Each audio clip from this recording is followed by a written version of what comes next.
¿Qué tal, amigos de Al Descubierto? Como siempre, es un placer este reencuentro con todos ustedes y hoy recibiendo en nuestro espacio la visita de Tomás Ignacio Guanipa Villalobos, nacido en Maracaibo, Estado Zulia, licenciado en Administración, graduado en la Universidad Rafael Urdaneta.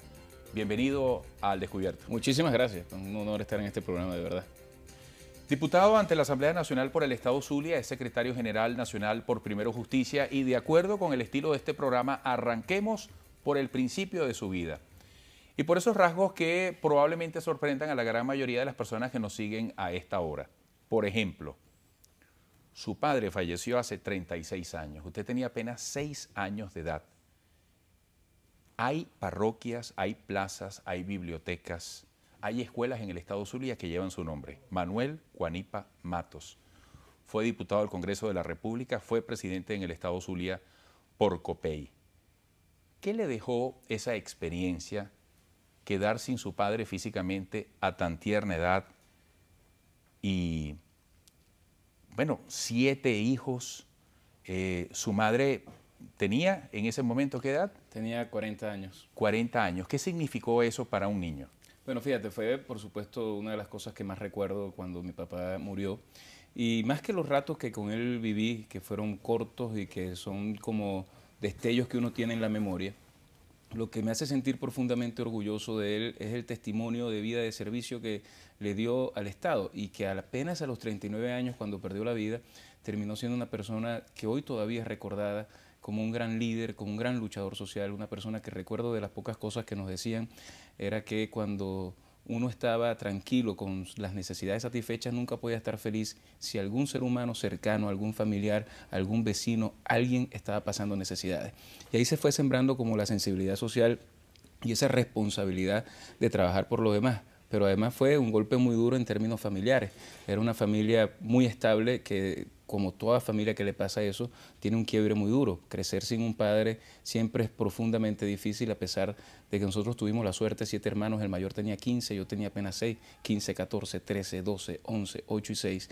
Tuvimos la gran suerte de contar con una madre que tuvo la voluntad férrea de criar unos hijos con valores de honestidad, con el amor que significa tratar de cubrir también la ausencia de un padre, que siempre es imposible, pero que en todo caso nos ayudó a ser una familia mucho más unida.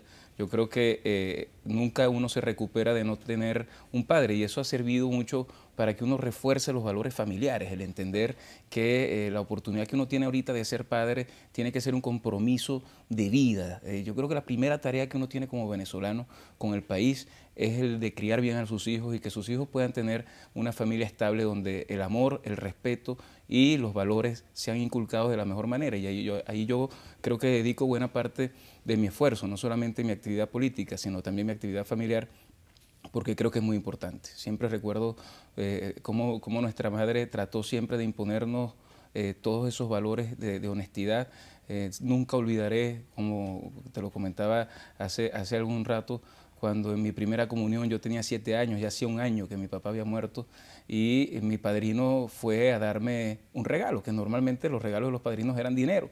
Y me fue a dar dinero delante de todo el mundo que estaba alrededor y yo le decía que no iba a recibir dinero, pues. Porque mi mamá me había dicho y siempre nos había dicho que nosotros no podíamos recibirle plata a nadie, solamente a ella, y cuando estuviéramos grandes, la plata que hiciéramos producto de nuestro esfuerzo, de nuestro trabajo. Y él me insistía en dar la plata y yo le insistía en decirle que no. Y era un personaje, pues, y entonces él se puso molesto y me dijo, mira, yo soy como tu padre, ya tu padre no está, ahora estoy yo. Todo el mundo miraba con expectativa el asunto y yo, clarísimo, que él se devolvía para Caracas y yo me quedaba ahí con el regaño de mi mamá y ni de broma iba a esperar yo el regaño de mi madre. Entonces volteé ya al final, después de tanta insistencia de él, a esperar a que mi madre me autorizara para poder tomar el dinero. Y esas cosas me quedan marcadas porque forma parte de la honestidad que uno tiene que tener en la vida personal y que nosotros, gracias a Dios, se la debemos a ese esfuerzo que hizo nuestra madre por cubrir ese vacío tan grande que dejó mi padre, pero que lo cubrió mi padre con su referencia, con su esfuerzo, con su trabajo. A mí me impresiona, a los 39 años, una persona que haya llegado a tener el nivel de liderazgo que él tuvo. Creo que es un ejemplo para quienes hemos seguido su ejemplo y para quienes esperamos algún día poderle, cuando nos encontremos en el cielo, decir que hicimos también un gran esfuerzo por transformar el país. Oye, esa personalidad, ese padrino, nada menos que Rafael Caldera. Sí, efectivamente. Profundas raíces en COPEI. ¿Por qué no es copellano hoy en día? ¿Por qué está en Primero Justicia? Mira, cuando se fundó Primero Justicia, yo sentí, éramos jóvenes, yo sentía que había una oportunidad de construir una organización política distinta que tuviera una trascendencia en la historia, que pudiera convertirse en una nueva generación, en una nueva forma de hacer las cosas en el país, en un momento en el que la política estaba tan desprestigiada como en aquella época del año 98, donde los partidos tradicionales estaban pasando su peor momento. Cuando surge este grupo de jóvenes liderados por Julio Borges, por Carlos Ocariz, por Enrique Capriles, por Gerardo Blay en su momento, por el mismo Leopoldo López, uno sintió que ahí podíamos construir una cuestión mucho más moderna, mucho más conectada con lo que el país estaba requiriendo. Y por eso decidí insertarme en Primero Justicia, y lo hice con la convicción de que uno está en un partido político no para ver cómo uno aspira a posiciones, sino para ver cómo uno construye un proyecto colectivo y un proyecto que con las ideas pueda transformar al país. Y yo tengo una clara vocación partidista, porque eso lo aprendí de mi padre, y hoy estoy dirigiendo, jamás me imaginé que de haber fundado el partido en el Zulia iba a ser después, al cabo del tiempo, secretario general nacional, y a lo que estamos abocados es a eso, a construir una organización política que tenga profundas raíces sociales, que entienda perfectamente que su rol es transformar el país para llevarle justicia a los más pobres y hacer de este país un país que pueda progresar. Así que me siento profundamente orgulloso de las raíces que tengo, porque de ellas aprendí el compromiso con lo colectivo, con lo partidista, entender que militar es muy importante para transformar la realidad de Venezuela, que la política se puede hacer con P mayúscula y que la política no es asumir posiciones en las cuales el ego, la vanidad sea lo que marque tu vida, sino el servicio a la gente. Por tanto, yo estoy muy orgulloso de estar donde estoy, creo que estoy en el partido que decidí voluntariamente estar, y yo siento que estamos construyendo una gran casa para los venezolanos. Cuando llegó para esta entrevista yo le reconocía la virtud de la puntualidad, que en cualquier tiempo eso se agradece y forma parte de nuestra identidad. Pero ¿cómo le da tiempo para ser secretario general nacional de Primero Justicia, diputado ante la Asamblea Nacional por el Estado Zulia, ser padre de 3 niños, un varoncito de 12, una hembrita de 11, un varón de 9, estar casado y además ser empresario? Sí, efectivamente. Mira, la verdad es que, bueno, el tema de ser empresario lo tengo muy abandonado por mi función pública, pero yo creo que uno tiene tiempo, la vida te da tiempo para todo, te da tiempo, y además nunca te debes dejar de tener tiempo para leer también y poder formarte aún más de lo que ya hayas podido a través de las vías formales. Y yo creo que la vida significa grandes retos desde todo punto de vista. Yo he tenido una gran suerte, que es mi esposa. Mi esposa ha sido para mí el principal soporte para que yo pueda realizar mi actividad pública y mi actividad privada. Ella me ha acompañado en la actividad privada, pero además ha sido el gran soporte de la familia.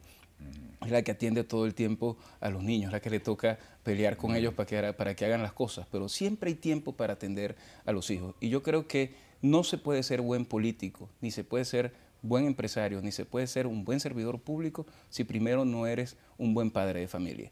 Y eso no quiere decir que yo lo sea, porque al final uno no es quien juzga si lo es o no lo es. Lo importante es que tú hagas un esfuerzo para hacerlo. Y en ese sentido yo trato todos los días de poder conversar con mis hijos. Hoy, por ejemplo, estaba revisando un examen de historia de mi hijo y me da cuenta que se habían equivocado en unas correcciones. Le dije, mira, tienes que hablar con el profesor porque tienes un punto más, no es 16, es 17, era historia de Venezuela. Hacemos contratos firmados cuando veo las boletas sobre las notas que tienen que sacar y que tienen que mejorar. Y en ese sentido, pues yo me siento profundamente orgulloso. También Dios me ha bendecido con unos hijos que se han portado demasiado bien. Siempre hay tiempo para todo. Yo recuerdo que cuando fundamos nuestra pequeña organización empresarial con un hermano, yo era el cajero del sitio, mi hermano era el cajero en el día, teníamos apenas 2 empleados y hoy hemos crecido muchísimo. Yo no estoy al tanto ni al cargo de eso, pero demuestra un poco que cuando tú crees en la iniciativa particular, una de las cosas que yo más me siento orgulloso es de poder generar empleo.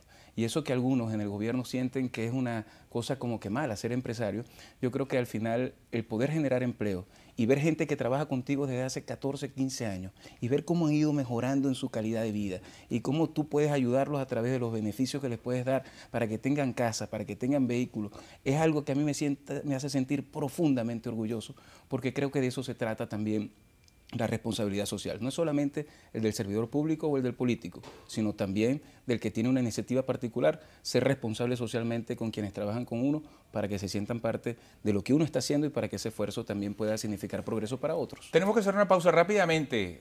El yoyo, la bomba, el patacón, la mandoca. ¿Hay algún plato zuliano en particular que es el preferido de Tomás Bueno, por Guanipa? supuesto, para mí un pastelito cuando llego a Maracaibo, ¿El lo pastelito de primero, queso? claro, por supuesto, y el de papa con queso no lo pelo cuando llego a Maracaibo. Por encima de los Por otros. encima de los otros, la macarronada maracucha no la pelo tampoco. Mis hijos les encanta la mandoca y tú sabes que cuando mi esposa hace mandoca para que se lleven al colegio aquí en Caracas, en el San Ignacio, Se vuelven locos los compañeritos. Los compañeros tienen que hacer mandocas en cantidades industriales porque todos los amiguitos le piden a los maracuchos, que por cierto son tan orgullosos de ser maracuchos que en las sudaderas del colegio le ponen detrás maracucho en vez de Guanipa. Qué bueno, qué bueno, qué bueno. Tomás Ignacio Guanipa Villalobos. Vamos a la pausa y al regreso entramos en actualidad. ¿Cómo no? Bueno, esto que ha sido llamado diálogo, que fue creado inicialmente en el intento de establecer puentes, pareciera que necesita en este momento puentes para restablecerse. ¿De qué depende que se reanime la dinámica de un diálogo realmente fructífero como el que está esperando el país, además de otros temas? Regresaremos.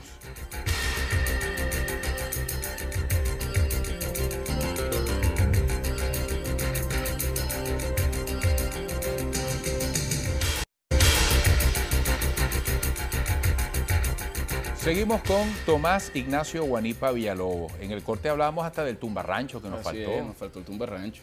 Que es otro elemento exótico de esa El variedad yoyo gastronómica zuliana, ¿no? Y las arepitas fritas con agüita de sapo que le llamamos nosotros, Exacto. que es la que tienen pernil. Que es el juguito del pernil. Exactamente. Ya me dio hambre. Oye, sí, señor. Bueno, fíjese, diputado, el diálogo. ¿Qué está faltando? Porque es que incluso pareciera que las cosas se complican. Esta semana universidades anunciaban un paro de profesores para presionar a favor de la liberación de los estudiantes detenidos. ¿De qué depende que el diálogo verdaderamente se convierta en un vehículo que reinicie una marcha con resultados concretos? Mira, depende exclusivamente del gobierno, y lo hemos dicho de forma muy enfática. Y los 2 días que estuvieron aquí, tanto los cancilleres como el nuncio apostólico, a quienes por cierto les agradecemos pues su interés en lo que está pasando en Venezuela y en poder ayudar a establecer un clima de comunicación que dé resultados positivos en los cambios que el país requiere.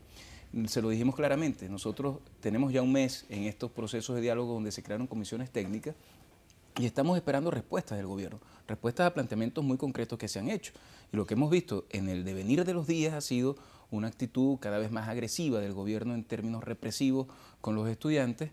Nosotros claramente nos hemos deslindado del bandidaje o del vandalismo que se puede generar en las protestas, pero lo cierto es que el gran grueso de los estudiantes que han estado manifestando en la calle lo han hecho de forma absolutamente pacífica y la represión no es justificable. El día miércoles en la Comisión de Defensa lo hablábamos con miembros de la Fuerza Armada Nacional, decíamos que era importante investigar qué había ocurrido con hechos de violación de derechos humanos en los que pudieran estar incursos miembros de la Fuerza Armada Nacional, que no quiero con eso vincular a toda la Fuerza Armada Nacional, sino a individualidades que a veces se exceden.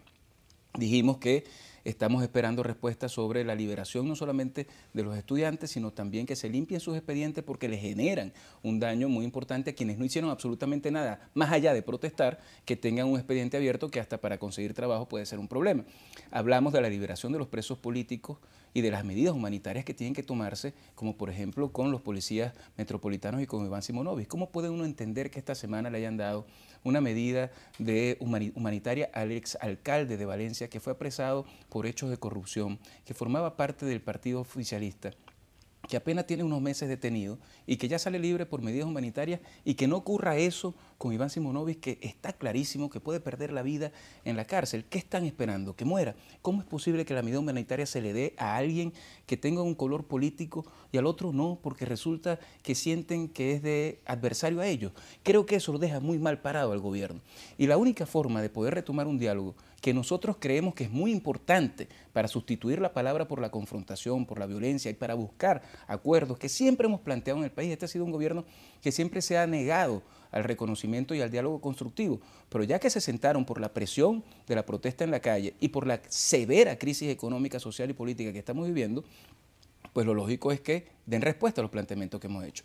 La Comisión de la Verdad, quedamos en que tenía que ser una Comisión de la Verdad amplia, donde estuviese dirigido por alguien que fuese creíble para todo el país, que no militara en ninguna de las dos corrientes políticas. ¿Usted, diputado, eso no está avanzando? No, lo que hicieron fue, en vez de ampliarla y de hacerla como se había planteado, la activó el señor Diosdado Cabello en la Asamblea Nacional de una forma absolutamente sesgada, con una sola participación de un grupo político dirigido por él, que por supuesto no goza del crédito ni de la confianza de quienes estamos del otro lado, y al final eso le hace un severo daño, porque esa Comisión de la Verdad, cualquier cosa que concluya, no va a contar con la credibilidad del país completo. ¿Entonces qué va a pasar con esa comisión? Bueno, justamente estamos esperando respuesta del gobierno.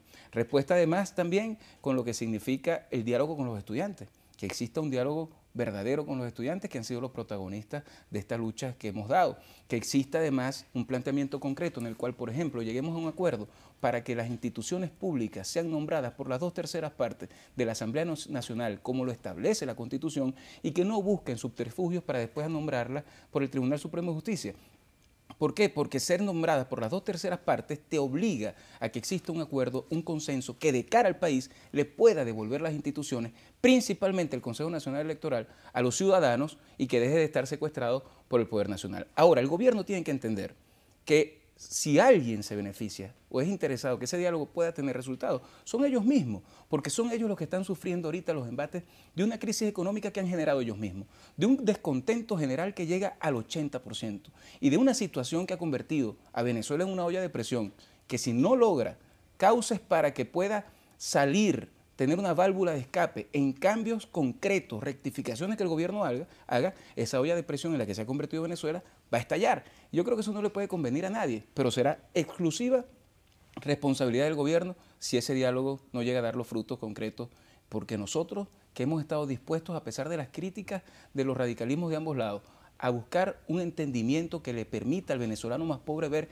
que puede haber un cambio en el país, que permita a ese venezolano de clase media que clama por libertad, por democracia, que vea que se fortalecen las instituciones.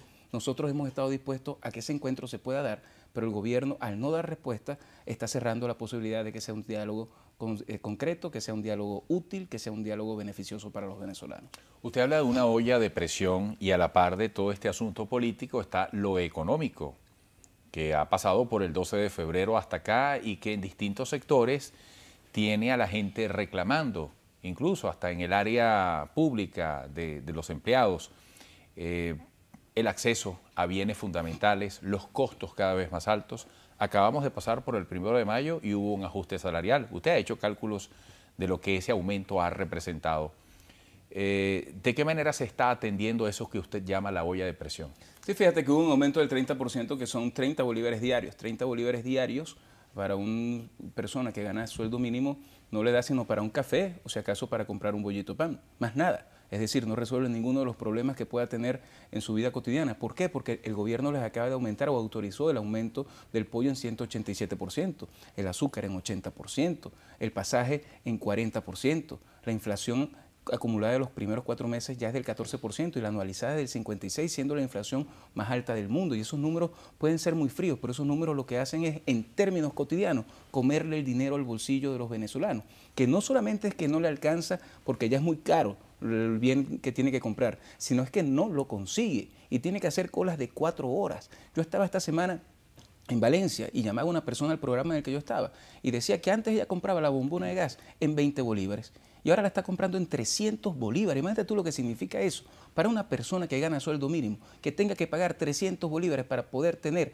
el gas necesario para cocinar, que tú tengas que hacer una cola de 4 o 5 horas y a veces tengas que hacer, como me decía una señora también en Valencia, 3 colas en el día para poder adquirir lo que necesitas para hacer el almuerzo en tu casa. Y cuando llegas a tu casa ya son las 2 de la tarde. Con lo cual, el daño que se le causa al venezolano común con unas medidas políticas y económicas que lo que han hecho es destruir la capacidad productiva del país, alejar la posibilidad de que la gente pueda tener espacios para el progreso, termina siendo parte de esa olla de presión de la que hemos hablado. Y por eso hemos dicho que el diálogo necesita también de la presión de calle pacífica, de la presión de calle vehemente, de la presión de calle irreverente de la juventud venezolana, pero también de los más humildes, de los más pobres que tienen que alzar su voz. Porque no puede ser que por una medida constitucional, por una medida de un tribunal constitucional, se quiera violar el derecho a la protesta que tenemos los venezolanos. Si bien es cierto, nadie tiene que hacer uso y nadie debe hacer uso de la violencia, principalmente los que tienen las armas, los grupos paramilitares que el gobierno debería desarmar, los grupos formales de seguridad. También es cierto que la protesta tiene que involucrar ese 80% de venezolanos que estén conformes y que no sea una protesta oposición contra el gobierno, sino la protesta de todo un pueblo que exige a quienes están enquistados en el poder que entiendan que tienen que rectificar, que tienen que cambiar o que el país va a exigir que ellos dejen el gobierno para que exista un nuevo gobierno que se atienda las necesidades de la gente. Al regreso iremos a la última parte del programa con Tomás Ignacio Guanipa Villalobos, secretario general nacional de COPEI, diputado de Primero Justicia. Perdón. Diputado, quedó grabado lo de mi papá. Me quedé grabado, sí. Diputado ante la Asamblea Nacional por el Estado Zulia. Y vamos a hablar de la oposición, vamos a hablar de lo que se denomina la Mesa de la Unidad Democrática y de qué manera, más allá del diagnóstico, trabaja la dirigencia política hoy en día, más allá de la declaración o del papel que cumplen dentro de la Asamblea, de qué manera hay una verdadera conexión con lo que está pasando en el país y cómo encontrar las soluciones con ese aporte. Regresaremos.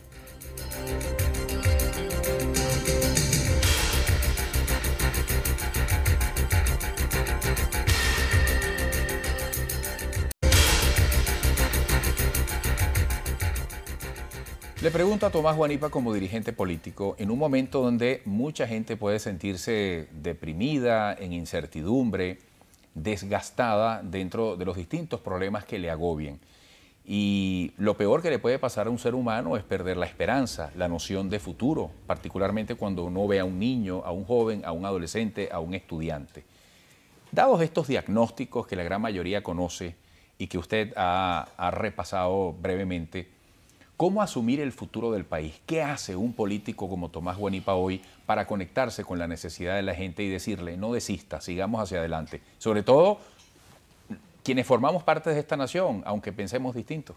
Mira, pocas veces como en esta oportunidad en los últimos 20 años, yo diría que este es el momento más crítico que hemos vivido en términos del ánimo del venezolano. El 80% de los venezolanos siente que el país va mal, siente que su situación personal es muy mala y siente que el futuro próximo es peor. Nunca habíamos tenido un número tan alto en venezolanos que no están de acuerdo con lo que está pasando. Y ahí estamos hablando de gente que ha podido haber votado por Maduro, como de gente que votó por Enrique Capriles, como de gente que es independiente. Estamos hablando de venezolanos comunes. Por eso la crisis política trasciende ya el tema de los colores partidistas y es una crisis de todo un pueblo. Y todo ese pueblo que hoy se siente frustrado, que se siente molesto, que a veces puede sentir hasta rabia por lo que está pasando, hay que decirle que los países tienen que buscar su camino y el camino para enrumbarse. Y eso tenemos que hacerlo entre todos. Y por eso cada persona que alza su voz y que llama a la protesta y que protesta frente a lo que le está pasando en su barrio por no conseguir gas o porque se le va la luz o porque no tiene agua, como ocurrió hace pocos días en Vargas, es un pueblo que está llamando a que exista un cambio en el país. Y ese cambio yo creo que puede estar mucho más cerca si toda la dirigencia política, toda la dirigencia social, todo el entramado social de este país lo asume y lo entiende como una necesidad importante y absolutamente prioritaria. Yo le diría a cualquier persona que hoy está haciendo una cola, que esa frustración tiene que convertirse en energía positiva. Energía positiva porque lo que no podemos acostumbrarnos a vivir en una situación de ese tipo en la que nuestros hijos estén condenados a un país donde no tengan progreso y donde nuestros hijos ni siquiera sepamos si van a llegar a viejos, en un país también donde todos los días asesinan a venezolanos. Entonces creo que estamos en un momento de una crisis tan grave que es obligatorio que todos nos pongamos de acuerdo en la necesidad de generar un profundo cambio que puedan generar expectativa y esperanza. Cambio, ¿y de qué manera se acomete ese cambio? Primero, yo creo que el gran cambio que tiene que haber en Venezuela es en la percepción que tienen que tener quienes hoy gobiernan de la necesidad de un pueblo por ser escuchado. En segundo lugar, tienen que abrir la posibilidad a la reinstitucionalización del país. Y esto pasa principalmente no solamente por Fiscalía, Contraloría, Tribunal Supremo de Justicia, sino por tener un Consejo Nacional Electoral que sea un Consejo Nacional Electoral creíble para todos, donde quienes estén allí no militen en ningún partido político, pero además tengan un solo compromiso, que los procesos electorales en Venezuela sean confiables para todos los venezolanos y que los derechos de los venezolanos estén por encima de las aspiraciones del gobernante. Y en ese sentido, yo creo que la presión de calle para que esos cambios se puedan dar son muy importantes. Y por último, tiene que haber un gran cambio económico en Venezuela. El modelo económico de este gobierno fracasó, es un gran fracaso. Y es un fracaso tan grande que hoy todos los venezolanos sienten que el dinero les vale menos, que las colas no les dejan conseguir lo que necesitan, que en Venezuela no hay oportunidades, y a esa gente lo que hay que decirle que un pequeño grupo no podrá con todo un país, que esta es una lucha de todo un pueblo para lograr un cambio, y que yo estoy seguro que en la medida en que mantengamos la fe en este país de tantas oportunidades en términos de sus riquezas naturales y de su capital humano, nosotros vamos a poder derribar las murallas hegemónicas que este gobierno le ha puesto al pueblo y conseguir nuestro camino hacia la paz, la tranquilidad y sobre todo hacia el progreso. Ya para cerrar, un varoncito de 12 años, una hembrita de 11 o un varoncito de 9, sus hijos, ¿te hacen alguna pregunta a usted? Sí, claro. ¿Algún comentario como político, como venezolano, sobre lo que ellos perciben del país? ¿Y qué le dice usted? Para mí es muy complicado, porque yo llego a mi casa y trato de que el ambiente en mi casa sea totalmente distinto a la crispación que uno vive en la Asamblea Nacional, por ejemplo, pero ellos ya se dan cuenta. Y recuerdo hace pocos días cuando en la Asamblea Nacional habían esos hechos de violencia, mi hija casi llorando me pedía y me rogaba que no fuera más a la Asamblea Nacional, por ejemplo, o mi hijo menor me decía que él por qué no podía transitar en bicicleta tranquilamente en cualquier parque en Maracaibo o en Caracas, y eso era lo que él quería hacer, que por qué el mayor me pregunta que por qué en Venezuela se vive como si alguien siempre te estuviera persiguiendo. Esas son cosas dramáticas que uno tiene que vivir y las sustituye con tiempo y con calidad que uno le da, y siempre poniéndolos a soñar con ese país que ellos también tienen que empezar a construir en la medida en que vayan teniendo uso de razón y en la medida en que vayan sintiendo este amor por la patria que nosotros tenemos y que yo sé que ellos igualmente lo están teniendo, al igual que yo y al igual que muchos venezolanos. Diputado, gracias por esta visita. No, muchas gracias, Eduardo, un placer, de verdad. Hoy en un tono distinto, ¿no? Totalmente distinto, te agradezco mucho esta entrevista, espero que mi mamá la pueda ver.